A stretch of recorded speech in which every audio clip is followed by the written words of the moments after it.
So what's up, kamusta? Ayos ba tayo dyan? So nandito tayo ngayon sa may Mitsubishi San Rafael branch para sa update natin dito sa motorcycle na to. Ano nga ba to? Ito yung Euromotor Samurai 155i. So alamin natin kung sulit pa rin nga ba ngayong 2025 ang motor na to. At para naman sa mga nakabili ng ganito, pwede nyo i-share dyan sa comment section ano nga ba yung mga naging experience natin sa motor na to, di ba? So ngayon, alamin natin yung presyo niya at yung specification kung sulit pa rin nga ba ngayong 2025 at pasok pa rin nga ba panlasa mo itong motor na to.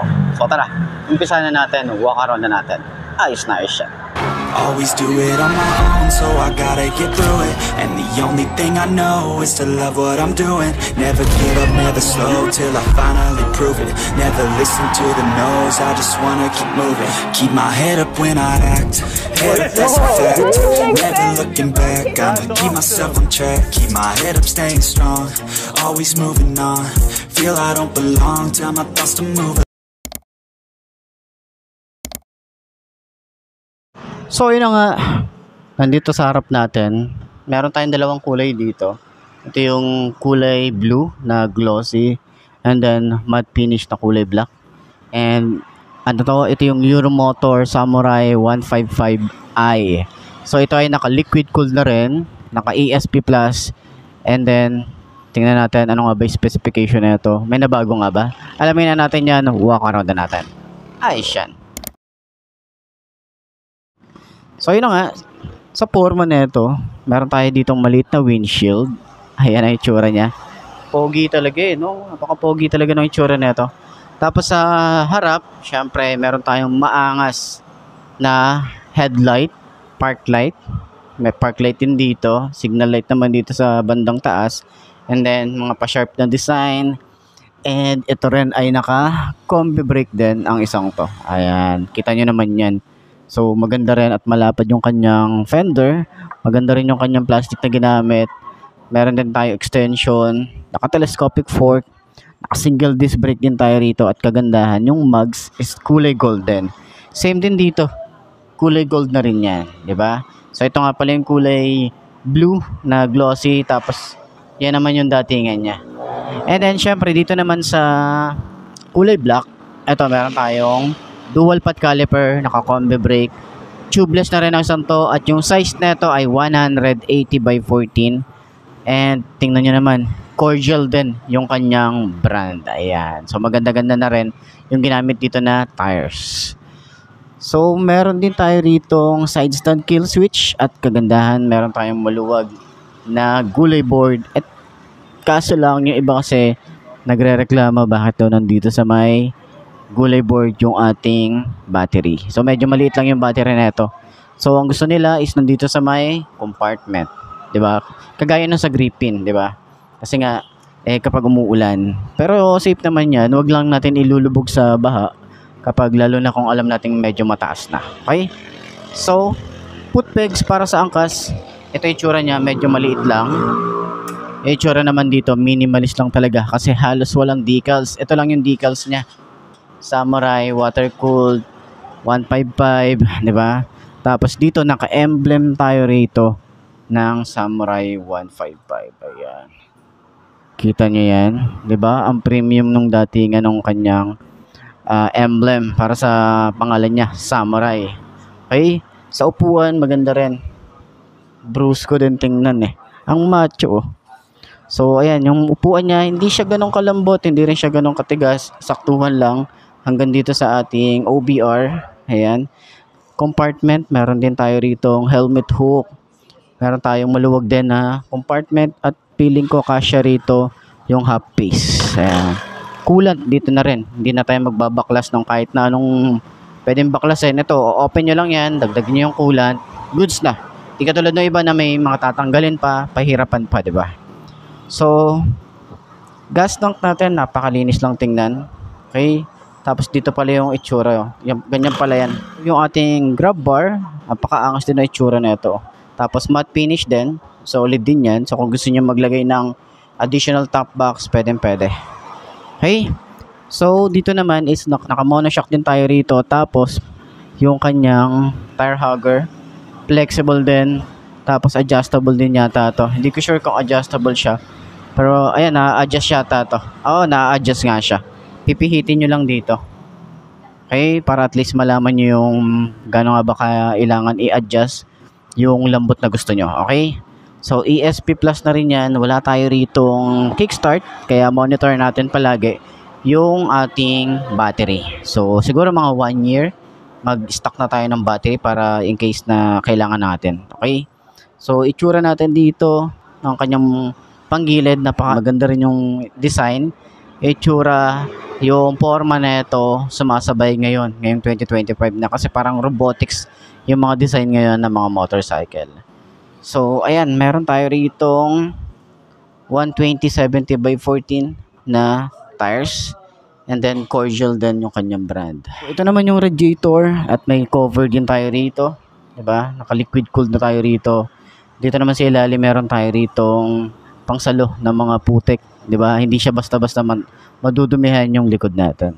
So, naka-single disc brake, naka-dual pot caliper tayo rito, and maporma din yung ating tambucho rito. Ayan, parang pang Honda Click din yung datingan niya. Tapos, ganda rin ng finish dito sa dulo. Ayan.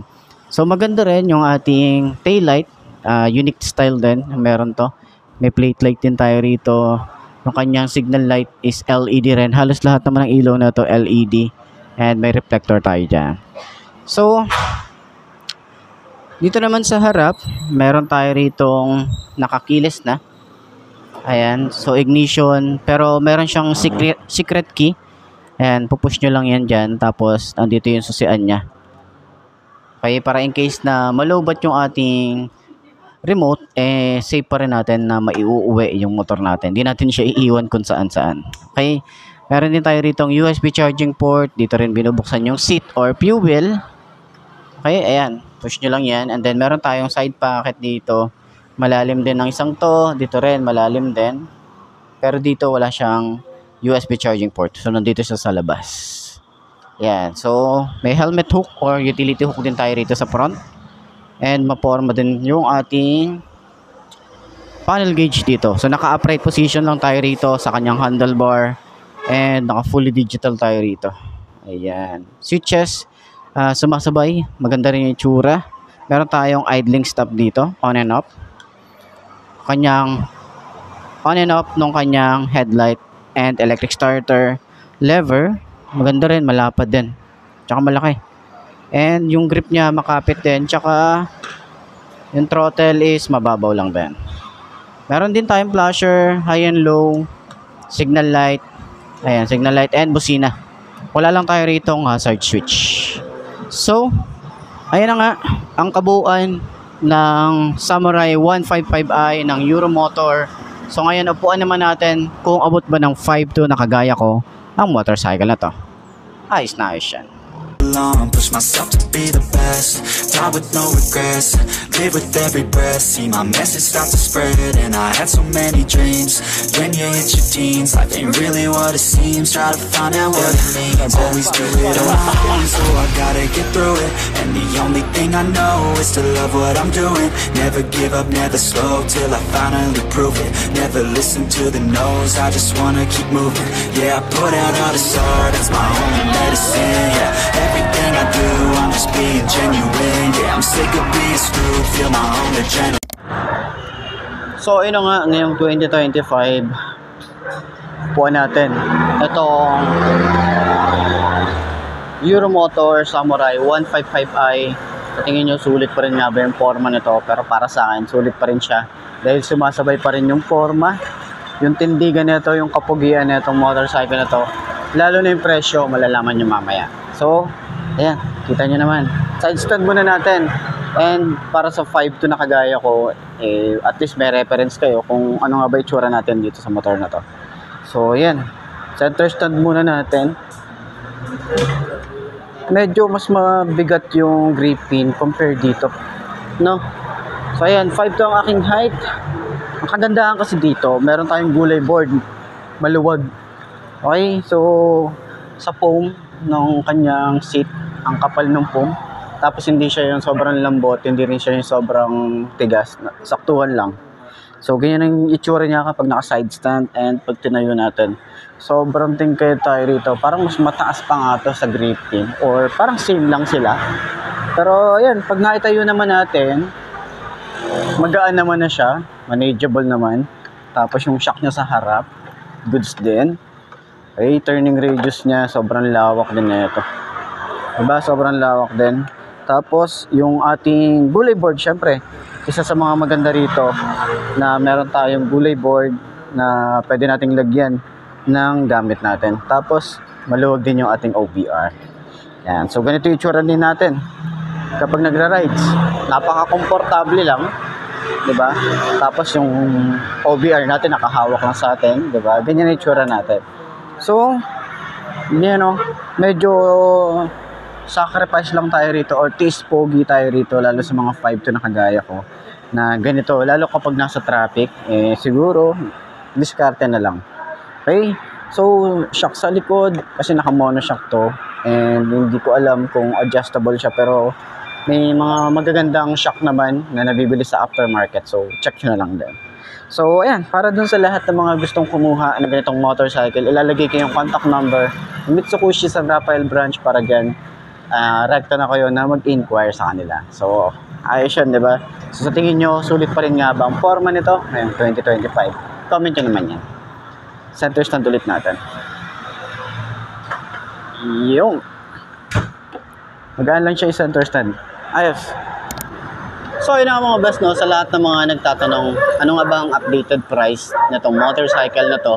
Ngayong 2025, ito ay nagkakahalaga ng 88,900. Ganun pa rin yung presyo niya last year. So, wala namang pinagbago. Pero sa months niya, tingnan natin ano nga ba yung monthly neto at yung down payment niya at syempre yung rebate niya.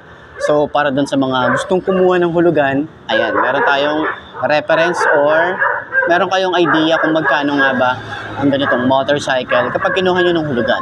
So, sa tingin nyo, sulit pa rin nga ba ngayon 2025? At para naman dun sa mga nakagamit na ng ganitong motorcycle, baka pwede nyo i-share dyan sa comment section ano nga ba yung mga naging experience nyo sa motor na to. Para at least merong idea yung mga willing na bumili ng ganitong motor ngayong 2025. Ayos yan, di ba?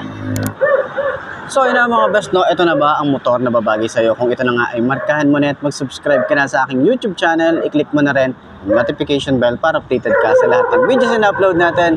Dito araw-araw sa laging tatandaan, wala sa brand na motor ang itatagal niyan. Kundi na sa pag-aalaga mo yan, tatagal yan, ayos na ayos yan. So, kita na lang ulit tayo bukas. I'm Mark D. Ciao. Maraming salamat sa inyo. Babush. Aha. Oh yeah, able, oh yeah, I'm stable, oh yeah, no label, oh yeah, you know me, I have only a path, I'm lonely, but damn, I'm going to win, yeah.